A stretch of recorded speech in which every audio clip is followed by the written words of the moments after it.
Halo, selamat datang di Virtual Classroom Ayuvi Panawardani. Dan ini adalah part 2 dari topik The Psychology of Selling.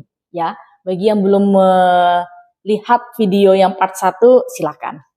Oke, sekarang ini adalah yang saya mau bahas bagaimana sih cara untuk menuju kesuksesan dalam hal penjualan.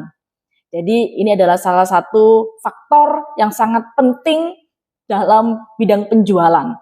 Yang pertama adalah faktor emosi, gitu teman-teman.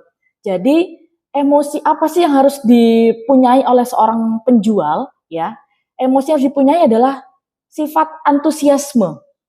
Jadi emosi dalam menentukan kesuksesan penjualan itu adalah antusiasme. Karena apa? Karena antusiasme ini tuh mempengaruhi penjualan sebesar 50% atau lebih dari seluruh kemampuan penjualan. Jadi, tadi di part 1 saya sudah menjelaskan ada 7 kunci keberhasilan begitu ya, bagaimana cara melakukan presentasi, bagaimana cara membangun kepercayaan. Tetapi ketika emosi yang kita keluarkan itu tidak antusias, emosinya kita terlihat suram, terlihat lemas dan lain sebagainya, maka penjualan pun juga tidak akan terjadi dengan baik. Jadi, pada intinya adalah semakin kamu menyukai diri kamu sendiri, ya, semakin tinggi keyakinan diri kamu, semakin tinggi keyakinan diri itu akan berpengaruh terhadap antusiasme diri kita dalam bergaul, berkomunikasi, atau dalam bagaimana kita menjelaskan produk atau jasa kepada konsumen. Itu kuncinya adalah emosi yang harus kita miliki adalah antusiasme. Nah, kenapa? Karena emosi ini teman-teman itu sangat menular, gitu ya. Kita tidak bisa memberikan sesuatu yang kita tidak bisa miliki, ya kan? Kita nggak bisa meminjamkan uang kepada teman kita kalau kita nggak punya uang. Kita nggak bisa kasih makan kepada orang lain kalau kita sendiri pun nggak punya makanan, gitu ya. Gampangannya begitu. Jadi kita tidak dapat menularkan antusiasme kalau kita sendiri nggak memilikinya. Gitu. Kalau kita sendiri tidak bisa menyukai produk atau jasa yang kita tawarkan ini, kita nggak punya antusias terhadap produk ini, maka bagaimana konsumen kita itu bisa yakin bahwa produk itu tuh bagus gitu, bahwa produk itu tuh tidak akan mengecewakan dia, gitu. Inilah mengapa wiraniaga atau ya penjual yang sukses itu sangat mencintai produk atau jasanya, sangat menyukai bidang penjualan ini sehingga ketika dia menyampaikan itu dengan rasa antusiasme yang tinggi. Gitu. Nah, kemudian ini poin berikutnya adalah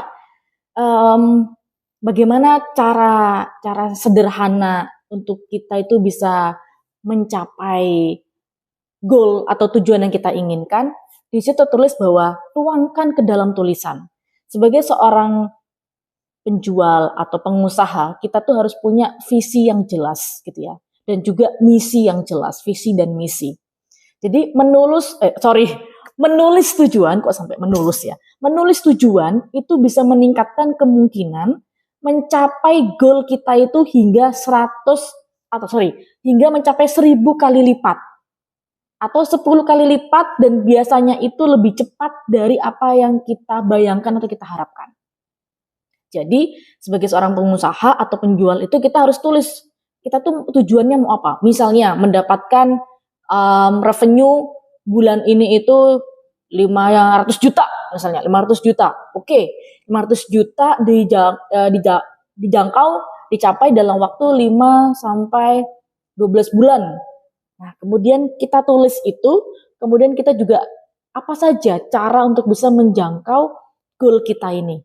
Dan katanya sih, kalau kita sudah bisa memvisualisasikan hal tersebut, itu bisa efeknya itu kita bisa mencapai 1000 kali lipat atau 10 kali lipat lebih cepat daripada yang kita bayangkan, kita harapkan. Oke. Dan berikutnya adalah, poin yang berikutnya, tadi saya bilang bahwa salah satu kunci keberhasilan di bidang penjualan itu adalah bisa mengidentifikasi kebutuhan konsumen. Ya, jadi memang seorang penjual yang profesional atau yang pintar itu pasti memulai dengan menganalisis kebutuhan konsumennya. Kenapa? Karena hal ini itu bisa membuat kita tuh paham apa sih kebutuhan yang penting dari konsumen tersebut, gitu ya. Yang kebutuhan itu bisa kita penuhi oleh produk atau jasa kita. Jangan sampai dia kebutuhannya apa, produk kita ini tentang apa gitu ya, yang ini nggak match, sehingga akan sia-sia. Kalau ini terjadi pembelian, maka konsumen akan, aku salah beli nih, karena apa? Kebutuhanku ini tidak match dengan produk yang aku beli, nggak nyambung gitu ya. Sakit perut dikasih obat sakit gigi gitu ya, kan nggak match, sudah bayar, keluar duit, meskipun misalnya duitnya nggak terlalu besar, tapi kan itu tadi, ada di part yang pertama bahwa alasan orang tidak membeli itu karena pernah merasa kecewa, pernah merasa dia tuh salah mengambil keputusan, sehingga wasting time gitu ya, atau rugi gitu. Nah, jadi kalau mereka sudah sangat kecewa bahwa kebutuhan dia itu tidak terpenuhi oleh produk kita, maka lain waktu ketika kita akan menawarkan lagi, dia sudah pasti akan memblok gitu ya. Enggak, saya nggak mau, saya nggak butuh. Saya udah pernah beli produk dari perusahaan Anda, tapi ternyata saya nggak pakai juga, rugi saya. Nah, itu kan menjadi kesan yang negatif gitu ya.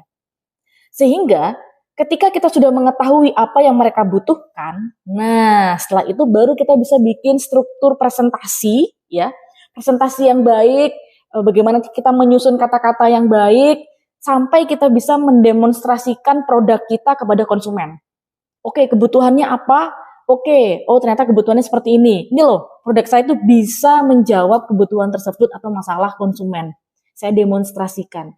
Itu akan membuat mereka, konsumen kita, semakin yakin bahwa produk kita itu memang benar-benar yang mereka butuhkan. Nah, kemudian kalau tadi kita ngomong tentang kebutuhan konsumen, sebenarnya apa saja sih kebutuhan dasar manusia itu? Ya, ada banyak ya kebutuhan dasar manusia.